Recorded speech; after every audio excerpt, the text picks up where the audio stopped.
Everybody knows exactly what it looks like. Those green benches, it's so iconic. But actually, the more that you look at it, the more you study it, the more you realise it's also like a really considered piece of design. Hello, I'm Matt Wolven. I'm conservation architect and I work in the architecture and conservation team at the Parliamentary Estate. Our team's role is to look after the historic buildings and the non-historic buildings across the Parliamentary Estate, particularly Palace of Westminster. I think what's really interesting is the way that Scott took Gothic style. He did it in a way that was very much his own and very much in the spirit of the time, when in post-war Britain we weren't spending huge amounts of money on lavish stone buildings. So it obviously makes the building particularly special. We will get you to pop your gloves on, okay, if that's all right, and then we're going to start showing you things. Have a bit of a think about what you think they might be, how you relate to them as an architect working in Parliament in 2025. Can I get some bigger gloves? Absolutely, yeah. Sorry guys.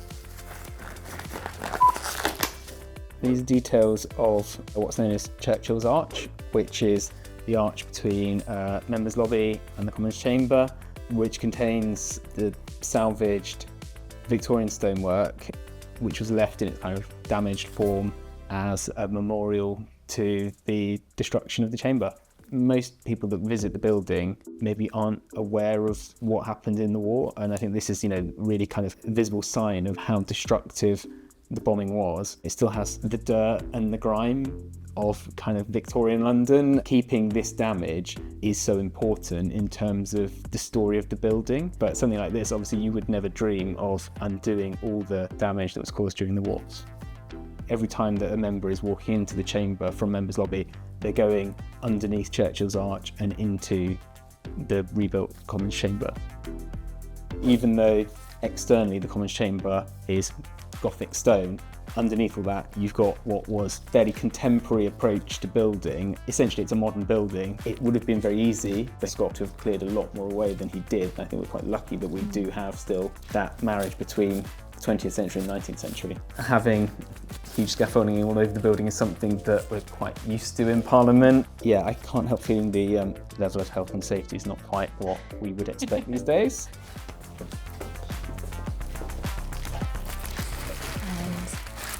You can touch, not the edges, but the middle bit if you want to feel it. Okay, I'll be very, very delicate. Wow. This leaf design, I definitely recognise this from the Commons Chamber, but I'm not sure what it would have been for, whether it's a model for carving stone, perhaps? It's a plaster mould, and there were quite a few that were designed by Scott, and they provided accurate references for the stonemasons to carry out the detailed carving work in the new Commons Chamber. When the stonemason was using this, he would be kind of measuring out, working out exactly how it all had to fit, because obviously if they do one slip up on the stone, then they have to start again. A lot of the ornamentation, it's quite particular to Scott, and it makes it feel quite different to the detailing that Pugin was using, which was much more kind of accurate copies of real medieval buildings. So these are some oak carvings, very typical of kind of late Gothic design. If you work on a building nowadays, you could replicate this using a 3D printer and it would look so lifeless. It's treating every item individually that gives the palace that really wonderful quality of feeling like, every surface feels alive. When you pick up an item that is handmade, you can feel that quality, you can feel that sense that somebody has used their skill and their expertise to produce something that is in the style of a particular period, but still absolutely their own piece of work. A nice bookend in my house, I could have these. You can touch them and hold them. Wow, so these look to me to be stonemason's chisels, which presumably were used carving Clipsham stone for rebuilding the house. You still see stonemasons today using identical looking tools, and you probably would have seen stonemasons 500 years ago using identical looking tools. I think what's really interesting is the way in which some construction techniques that Scott was using are very 20th century, but actually some of the techniques are kind of virtually unchanged from when the palace was first built in the medieval period. They're originally on display in the members' coffee lounge from 1941 in a cabinet that's actually sitting behind you right now. That's the full set there, and the little plaque saying that they were part of the chamber rebuild. It's like Christmas. That's very nice. Houses of Parliament, London 1941.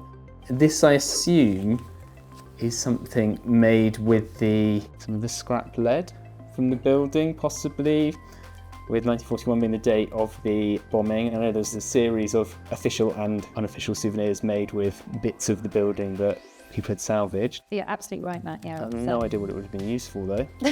It was made by London Stonecraft Limited, and they were commissioned to create a range of souvenirs from the bomb-damaged material of the palace. And those objects were sold to the public, with the funds supporting the work of the Red Cross.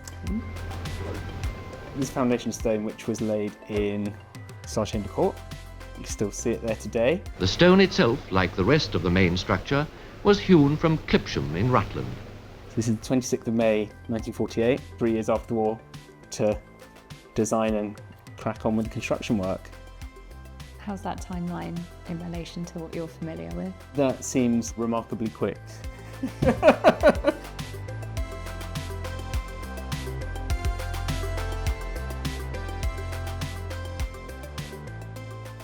Oh wow, this wood came from the Houses of Parliament. I guess this will be a napkin ring? It's not the most beautiful of napkin rings, presumably from some part of the Commons chamber. In the case of the Commons, this is probably more likely to be from decorative joinery, perhaps, some of the fittings or furnishings of the chamber itself. Yeah, absolutely right. London Stonecraft Limited, they also created wooden objects like these napkin rings. The letter certifies it was part of the structure of the Houses of Parliament damaged by enemy air raids. Very nice, I really like the box. Apparently not original. Oh, isn't it? The box is Oh, okay. It's a nice box. Good, works well for them. Yeah.